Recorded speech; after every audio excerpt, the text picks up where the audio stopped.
किया, संयोग से वो मेरी सबसे प्रिय कविता भी है। श्रीकांत वर्मा हिंदी के एक बहुत ही महान कवि हुए। 1980 के दशक में उनकी मृत्यु हुई अमेरिका में कैंसर से लड़ते हुए। और जो सबसे अच्छी कविता वो लिख के गए, और मुझसे कोई पूछे कि मैं, क्योंकि साहित्य का व्यक्ति हूं और सैकड़ों कविताएं तो मुझे कम से कम याद होंगी ही, क्योंकि मुझे बड़ा शौक है कविताएं सुनने का, पढ़ने का, याद करने का। और यदि कोई मुझसे पूछे कि मुझे अगर एक कविता चुननी हो जो सबसे गहरे स्तर पर मुझे प्रभावित करती रही है, तो वो वही कविता है जिससे आज के कार्यक्रम की शुरुआत इस बच्चे ने की। चाहता तो बच सकता था, मगर कैसे बच सकता था, जो बचेगा कैसे रचेगा। पहले मैं झुलसा चिटकने लगा, चाहता तो कराह सकता था, मगर कैसे कराह सकता था, जो कराहेगा कैसे निभाएगा। और ये कविता कई ऐसे संदर्भों को लेकर आगे बढ़ती है, और हर संदर्भ में जीवन का एक बड़ा महत्वपूर्ण पहलू हमारे सामने आता है। मुझे खुशी है कि इस कॉलेज ने मुझे जिस विषय पर बात करने के लिए बुलाया है वो विषय भाषा का विषय है। भाषा को लेकर मेरी राय का जिक्र परिचय में हुआ ही है। मैं ये मानता हूं कि हर भाषा आत्मा की भाषा नहीं होती है, भाषाओं के बहुत सारे काम होते हैं। अंग्रेजी भी मेरे लिए बड़ी प्रिय भाषा है, हिंदी प्रिय भाषा है, सारी भाषाएं प्रिय हैं।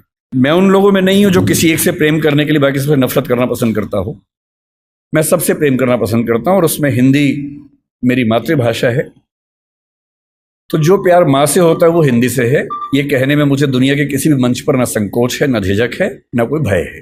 तो हिंदी मेरी माँ है, और माँ के मामले में न समझौते होते हैं, न चयन की सुविधाएं होती हैं, न चयन की जरूरत होती है। पर हिंदी मेरी माँ है का मतलब ये नहीं है कि तेलुगु मेरे दुश्मन है, या कि उर्दू मेरे दुश्मन है, या अंग्रेजी मेरे दुश्मन है। नहीं, मैं बिल्कुल नहीं चाहता कि आप भी एक ऐसा मिजाज लेकर आगे बढ़ें कि हम एक भाषा को सम्मान की निगाह से देखें और उसी तेवर से बाकी भाषाओं को अपमान की निगाह से देखें। ऐसा बिल्कुल ना चाहता हूं, मैं तो नहीं करता हूं। मैं चाहता हूं कि कोई भी ना करे, आप भी ऐसा ना करें। संस्कृत मेरी परनानी है। संस्कृत की बेटियां अपभ्रंश हुई, प्राकृत हुई। उनकी बहुत सारी बेटियों में एक बेटी का मैं बच्चा हूं, उसका नाम हिंदी है। उसी अपभ्रंश प्राकृत की बहुत सारी बेटियों में मराठी भी है, गुजराती भी है, पंजाबी भी है, बांग्ला भी है, असमिया भी है, ओडिया भी है। और उसी नानी के पड़ोस के परिवार की और जो बच्चियां हैं उनमें तेलुगु, तमिल और मलयालम, कन्नड़, ये सब भाषाएं भी हैं। और इन नानी के समय में इन सब भाषाओं में बहुत अपनत्व था, बहुत सहयोग था। आज हम कितनी भी दूरी महसूस करें, हमारी नानी के ज़माने में इनमें बहुत लेन देन हुआ, आदान प्रदान हुआ। और इसलिए जब आप मलयालम सीखेंगे या तमिल सीखेंगे तो आप बड़ा आश्चर्यचकित हो जाएंगे कि कई बार संस्कृत के शब्द एज इट इज़ आपको उन भाषाओं में मिलते हैं, और आपको समझ में आता है कि एक पीढ़ी का अंतर नहीं है। थोड़ा और पीछे जाएंगे तो कई पीढ़ी पीछे हमारी बड़ी गहरी दोस्ती रही है, ताल्लुकात रहे हैं। और इसलिए जब भाषा के प्रश्न पर मुझे कोई बोलने को कहता है, मुझे लगता है कि ये शायद दुनिया का सबसे महत्वपूर्ण सवाल है। अलग बात है कि आजकल हम इसको एक हल्का सवाल मान लेते हैं, पर मैं भी आपको समझाना चाह रहा हूं कि ये दुनिया का सबसे महत्वपूर्ण सवाल क्यों है। हिंदी दिवस के दिन एक परंपरा है कि हम आमतौर पर भावनात्मक मुहावरों से बात करते हैं। आज सुबह से मेरे पास 8-10 मैसेज आ चुके हैं जिन सब में एक वाक्य लिखा है कि हिंदी भारत माता के माथे की बिंदी है। हर साल ये मैसेज आता है, अच्छा मैसेज है, पढ़ के अच्छा लगता है। पर मैं चाहता हूं कि हिंदी समाज हिंदी माथे की बिंदी से आगे बढ़कर कुछ और मुद्दों पर बात करे। केवल उन भावनाओं में डूब के बात करना काफी नहीं है, उससे कुछ आगे निकलना जरूरी है। मैं आपको 2 कहानियों से बात शुरू करता हूं ताकि आप समझ सकें कि ये मुद्दा कितना महत्वपूर्ण है। एक किताब जो पिछले 15-20 साल में दुनिया की सबसे मशहूर किताबों में से एक बनी, उसका नाम सेपियंस है, आपने शायद सुना होगा। मैं हिंदी के बच्चों से कहूंगा कि थोड़ा सा पढ़ने का अभ्यास अपना बनाएं। हिंदी के समाज से मुझे गंभीर शिकायत है कि हम लोग पढ़ते कम हैं, हम लोग भावनाओं में ज़्यादा बहते हैं, पढ़ने की आदत हमें कम है। और आज के ज़माने में जब दुनिया की हर अच्छी किताब हिंदी में भी उपलब्ध है तो हिंदी में ही पढ़िए, लेकिन कम से कम पढ़िए। क्योंकि पढ़ने से अच्छा कुछ नहीं है। एक किताब पढ़ने का मतलब किसी एक व्यक्ति के जीवन के 40-50 साल के निष्कर्षों को 3 दिन में समझ लेना, और आप 50 साल मैच्योर हो जाते हैं 3 दिन में केवल एक अच्छी किताब पढ़ लेने से। बहरहाल, सेपियंस किताब मानव जाति का इतिहास है। ये भारत का इतिहास, आधुनिक इतिहास, प्राचीन इतिहास नहीं है, मानव जाति का इतिहास है। माना जाता है कि 1400 करोड़ साल पहले बिग बैंग हुआ, जहां ये पृथ्वी पहली बार बनने की प्रक्रिया शुरू हुई।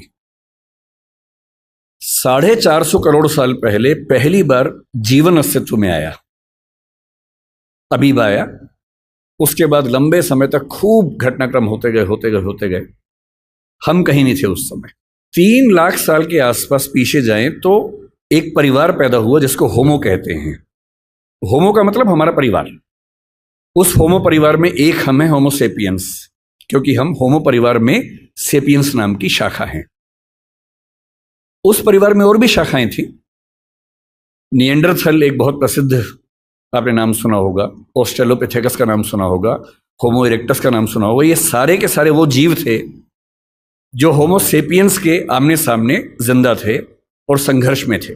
चुनौती ये थी कि अंत में इनमें से कौन जीतेगा।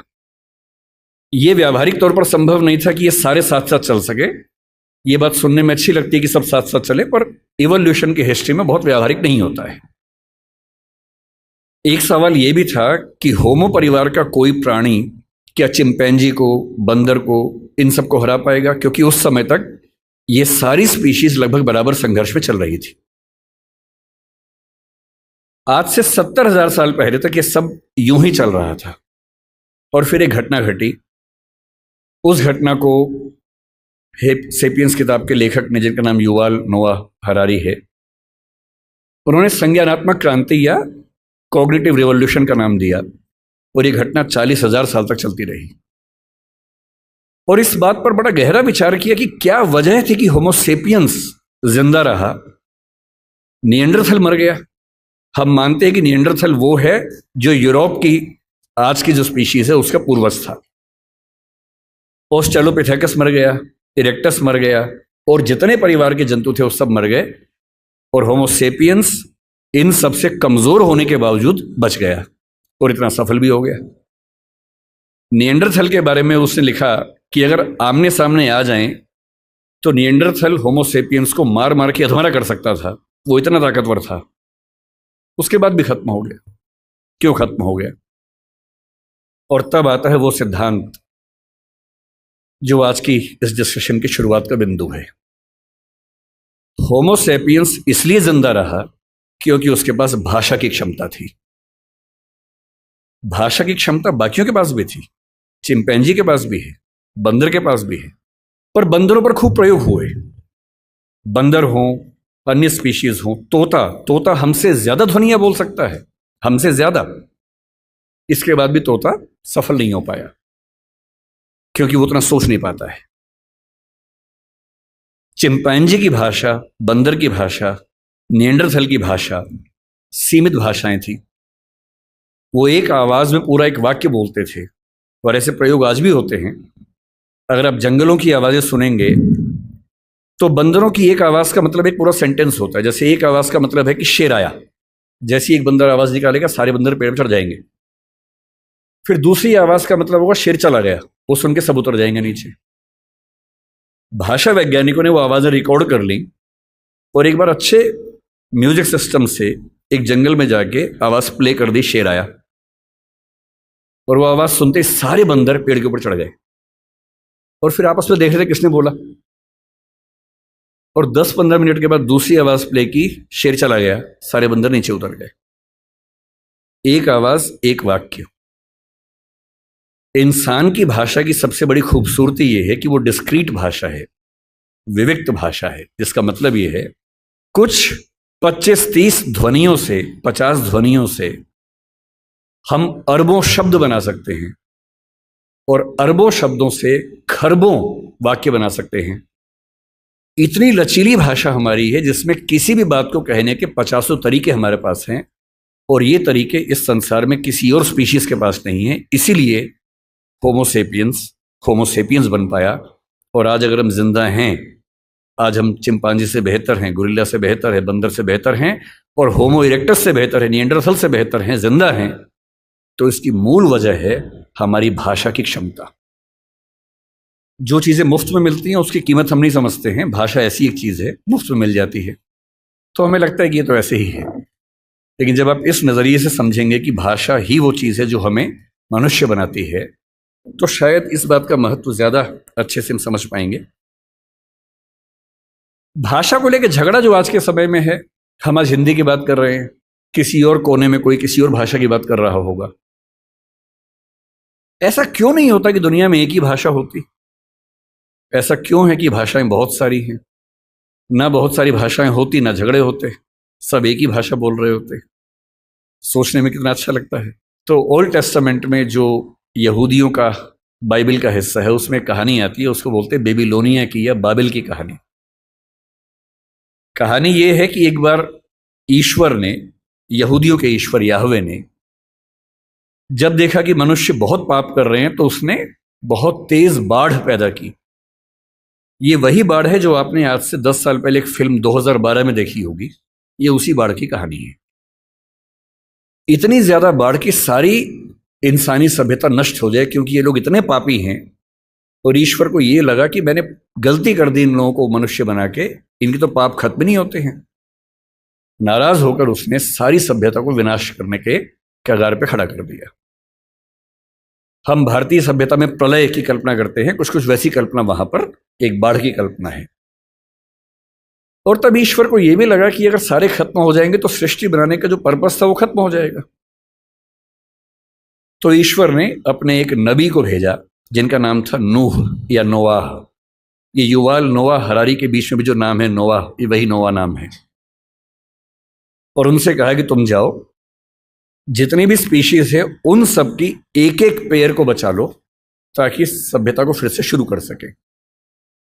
तो नोआह ने एक जहाज का निर्माण किया, पानी के जहाज का निर्माण किया, सारी स्पीशीज के एक एक पेड़ को उस पर रखा, अपने परिवार को रखा और बाढ़ से बचा लिया। और उसके बाद नई सभ्यता शुरू हुई। और जब नई सभ्यता शुरू हुई तो बेबीलोनिया के राजा के मन में एक विचार आया कि अगर हम एक इतनी ऊंची मीनार बना लें कि किसी भी बाढ़ में हम डूबे ही नहीं, तो चिंता खत्म हो जाएगी। तो बाबेल नाम के स्थान पर, बेबीलोनिया का एक स्थान था, एक टावर बनना शुरू हुआ। ये बाइबल में जेनेसिस की कहानी है। टावर बनने लगा, काफी ऊंचा बन गया।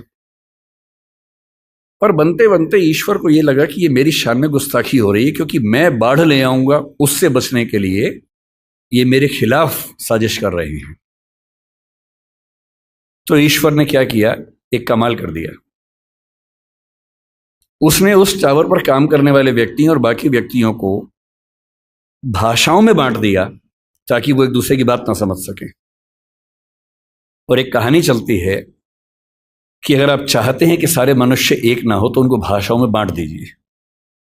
और उसके बाद से आज तक सारे मनुष्य आपस में झगड़ा कर रहे हैं।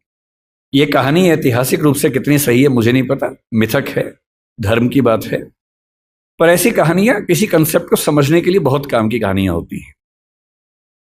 और जब मैं भाषा के प्रश्न को देखता हूं तो मैं दो नजरियों से देखना पसंद करता हूं। पहली बात, भाषा वो है जो हमें मनुष्य बनाती है। और इस संसार में जहां 3 ट्रिलियन या 1 ट्रिलियन स्पीशीज संघर्ष करती हैं, उनमें हमें सबसे ज्यादा मजबूत बनाती है। और दूसरा, भाषा वो संरचना है जो दुनिया को बांटती है, और क्योंकि बांटती है तो बहुत सारे संघर्षों को जन्म देती है।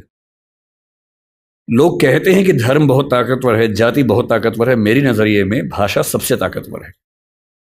अगर धर्म बहुत ताकतवर होता तो पाकिस्तान बनने के बाद बांग्लादेश की जरूरत क्यों पड़ती? मुसलमानों के लिए एक नया देश चाहिए तो पाकिस्तान बन गया। पाकिस्तान और बांग्लादेश में मुसलमान ही तो थे। अंतर क्या था कि एक तरफ के मुसलमान उर्दू और पंजाबी बोलते हैं, एक तरफ के मुसलमान बांग्ला बोलते हैं। बांग्ला भाषी मुसलमान उर्दू भाषी मुसलमान के साथ एक नहीं हो पाएगा, इसलिए उसको नए देश की जरूरत है। और बांग्लादेश इसलिए बना। आप श्रीलंका के झगड़े को कितना भी हिंदू और बौद्ध झगड़ा कह लीजिए, दरअसल वो तमिल और सिंगली भाषाओं का झगड़ा है। ये जो भाषाओं के झगड़े हैं, और भाषाओं का एक अस्तित्व होता है, जैसे मनुष्यों के जीवन में वक्र है, कभी सफल कभी विफल, ऐसी भाषाओं का जीवन होता है। आज से 300 साल पहले ब्रज भाषा का जो जोर था, कोई सोच सकता था कि 300 साल बाद उसका नाम लेने वाला कोई बचेगा नहीं। ब्रज भाषा के नाम में भाषा है, वो बोली बन गई, और खड़ी बोली के नाम में बोली है, वो भाषा बन गई। तो इतिहास के दौर की बात है। इतिहास का कौन सा दौर किस भाषा को कहां से कहां उठा के ले जाएगा। जब पुर्तगाली यूरोप से निकले थे दुनिया पर कब्जा करने के लिए, उन्हें लगता होगा कि पुर्तगाली दुनिया की महान भाषा बनेगी। बाद में फ्रांसीसियों ने, हॉलैंड के डच लोगों ने, अंग्रेजों ने आपस में झगड़े किए, फ्रेंच लोगों ने झगड़े किए। उन झगड़ों में संयोग से अंग्रेजी जीत गई, और क्योंकि अंग्रेजी जीत गई, क्योंकि अंग्रेजी का असर भारत पे पड़ा, अंग्रेजी का असर अमेरिका पे पड़ा, अंग्रेजी का असर अफ्रीका पर ज़्यादा पड़ा, इसलिए आज अंग्रेजी दुनिया की सबसे प्रसिद्ध भाषा है, प्रचलित भाषा है। ऐसा थोड़ा है कि अंग्रेजी बहुत महान भाषा है, भाषाएं सारी महान हैं। और अगर तकनीकी तौर पे देखें तो हिंदी भाषा वैज्ञानिक तौर पर अंग्रेजी से बेहतर भाषा है। केवल शब्दावली के अभाव को पीछे छोड़ दें, चाहे वो ध्वनि का मामला हो, फोनेटिक्स का मामला हो, सिंटैक्स का मामला हो, भाषा विज्ञान के किसी भी स्तर पर देखें तो हिंदी अपनी वैज्ञानिकता में अंग्रेजी से कहीं भी कम नहीं है, कई मामलों में बेहतर है। इसलिए कौन सी भाषा का कितना राज होने वाला है, ये बात तय होती है केवल इस बात से कि उस भाषा के समाज की दुनिया पर क्या पकड़ है, कौन उपनिवेश की भाषा बनी, कौन साम्राज्य की भाषा बनी, किस भाषा में ज़्यादा विकास हुआ, किस भाषा में कम विकास हुआ। संयोग की बात है कि आज हम एक ऐसी दुनिया में हैं, ग्लोबल दुनिया में, जहां अंग्रेजी का वर्चस्व है। अंग्रेजी से दिक्कत ना आपको होनी चाहिए ना मुझे होनी चाहिए। हम हर भाषा का सम्मान करें, उससे फायदा उठाएं, सीखें, अपने काम का लाभ लें। पर मैं अंग्रेजी माध्यम का विद्यार्थी रहा हूं, मैंने बहुत सारी पढ़ाई अंग्रेजी माध्यम में की है, और मैं अंग्रेजी में लगभग उतना सहज उतना हिंदी में हूं, तो मुझे इस बात की खुशी है। मुझे चिंता केवल तब होती है जब भारत में होते हुए कोई मुझसे ये उम्मीद करता है कि मुझे हिंदी बोलने में शर्म होनी चाहिए। चिंता केवल तब होती है। भारत में होते हुए मैं अपनी भाषा बोलूं, अपनी भाषा बोलने मुझे काहे की शर्म होनी चाहिए। मैंने जिन जिन देशों की यात्रा की, आज दुनिया के हर देश पर दबाव है कि अंग्रेजी सीखे, और वो दबाव इसलिए कि ग्लोबलाइजेशन का दौर है, अंग्रेजी में चीजें ज्यादा उपलब्ध हैं, स्वाभाविक सी बात है। पर मैंने कभी हॉलैंड में किसी व्यक्ति को डच भाषा की तुलना में अंग्रेजी को महत्व देते हुए नहीं देखा। वो लड़ने को तैयार हो जाते हैं। आप किसी फ्रेंच व्यक्ति से बात करें, आप इजराइल के किसी व्यक्ति से बात करें, जहां भाषा के सम्मान की बात आएगी वो अंग्रेजी का नाम तक नहीं लेंगे। जहां पढ़ने की बात आएगी, सीखने की बात आएगी, फायदा उठाने की बात आएगी, निश्चित तौर पे सीखेंगे, क्योंकि उस भाषा से उनको फायदा होता है।